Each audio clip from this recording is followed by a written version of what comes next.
The house stood on a hill that didn't seem to belong to any particular place. Sometimes the lane leading to it was paved with cobblestones shiny with rain. Other times, it was a dusty track under a sun that felt ancient. They said the house was haunted, but that wasn't quite right. It was inhabited. Its residents were not ghosts, but ideas wearing the shapes of people. I had come to interview 3 of them, 3 sisters who were older than the bricks and mortar. Their names were Time, Serendipity, and Consciousness.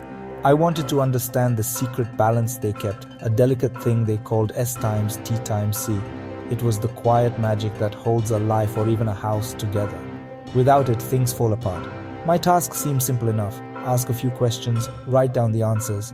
But I knew it wouldn't be easy. The sisters were not known for giving straight answers. They spoke in riddles and feelings, in moments that changed the world around you. The house itself was their reflection. It had rooms that appeared and disappeared, hallways that stretched into yesterday, and windows that looked out onto tomorrow. To be here was to be unstuck, floating in a place where the past, present, and future were all neighbors. The air hummed with a strange energy, the feeling you get just before a thunderstorm, or just after you've woken from a very important dream you can't quite remember. Before I began, I took a moment to simply stand in the grand entrance hall. Dust motes danced in a sliver of moonlight, each one a tiny star in its own little galaxy. The silence was not empty, it was full of listening. I felt like the house was sizing me up, deciding if I was worthy of its secrets. The S times T times C balance was the key to everything here. It was the art of noticing the world, being in the right moment, and finding the happy accidents that make life beautiful. If one sister became too loud, the others would fade, and the house and everything in it would lose its way. My journey was to tug on these threads without unraveling them completely.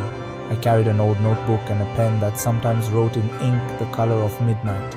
I believed that if I could just understand how the sisters worked together, I could share that secret. The world outside this strange house felt increasingly unbalanced. People rushed through their days, missing the small wonders. They were trapped in their own thoughts, forgetting the flow of time around them. This house, with its peculiar, powerful inhabitants, held a lesson about how to live. And so, with a deep breath that tasted of old paper and forgotten secrets, I called out the first sister's name and stepped into the past. My first interview was with Time. I found her in the library, a room that smelled of leather and decay. The year was 1925. I could tell by the cloche hats on the painted figures in a nearby portrait. Time was a young girl with old eyes, endlessly winding a grandfather clock that had no hands. I asked her, "What is your purpose?" She smiled, a slow, knowing smile. "To make you late for what you dread and early for what you love," she whispered. As she spoke, the books on the shelves began to age rapidly. Their covers turned to dust, their pages yellowed and crumbled, falling like snow onto the floor until nothing but ancient spines remained. The air grew heavy, thick with the weight of centuries passing in a single minute. Next, I sought out Serendipity. I found her in the attic, surrounded by forgotten treasures from a future I did not recognize. The year felt like 2099, all sleek lines and soft glowing lights among the cobwebs. Serendipity was a whirlwind of laughter and bright colors, juggling glowing orbs of light. "What happens when people ignore you?" I asked. She tossed an orb to me. "They walk the straightest path to the most boring places," she giggled. As I caught the orb, the attic floor dissolved beneath me. I wasn't falling but floating. Objects drifted around me, a single red shoe, a key to an unknown door, a love letter never sent. I was surrounded by missed chances and beautiful opportunities that were never taken. Finally, I met Consciousness in the cellar. The space was dark and filled with the earthy smell of damp soil. There was no sense of a specific year here. It was a place outside of dates and clocks. Consciousness was not a person, but a steady, calm light that pulsed softly in the center of the room. It felt ancient and new at the same time. I did not speak my question, but thought it, "How do we find balance?" The light brightened, and a voice echoed not in my ears but in my mind. "You do not find it," the voice said, warm and deep. "You create it." As the words settled, the walls of the cellar became mirrors, reflecting not my face but 1,000 different versions of me, each making a different choice. Each interview left me more disoriented. The house groaned and shifted around me, its own balance thrown into chaos by my questions. The dust from Time's library choked the air, the missed chances from Serendipity's attic cluttered the hallways, and the endless reflections from consciousness's cellar made it impossible to know which way to go. The S times T times C equilibrium was broken. The house was forgetting itself, and I was trapped within its confusion. I knew I had to do something to put the pieces back together before the house and its secrets were lost forever in the beautiful, maddening mess I had helped create. I had to create the balance myself. The house was a puzzle, and I had scattered all the pieces. To fix it, I had to honor each sister's power. I started with the chaos left by time. The hallways were filled with the dust of aged books, making it hard to breathe. The air was heavy with the past. I couldn't sweep away centuries, so I did something else. I walked to a dusty piano in the parlor and played a simple, modern song I knew. My action was small, an act of being now. I was consciously choosing this moment. The notes, fresh and alive, cut through the ancient air. As I played, the dust stopped falling. It began to swirl, slowly lifting back into the air and settling gently back onto the shelves, reforming into the books that were there before. Next, I had to deal with the clutter of missed opportunities left by serendipity. The hallways were a maze of floating objects, each one a sad story of a path not taken. I couldn't grab them all, it was impossible. Instead, I chose just one object, the single red shoe. I picked it out of the air and carried it with me. I didn't know where its partner was or what its story was, but by choosing it, by giving this one lost thing my attention, I created a new possibility for it. My simple act of conscious choice gave it a purpose. Slowly, the other objects stopped floating aimlessly. They faded like mist, returning to the realm of what-ifs, leaving the hallways clear once more.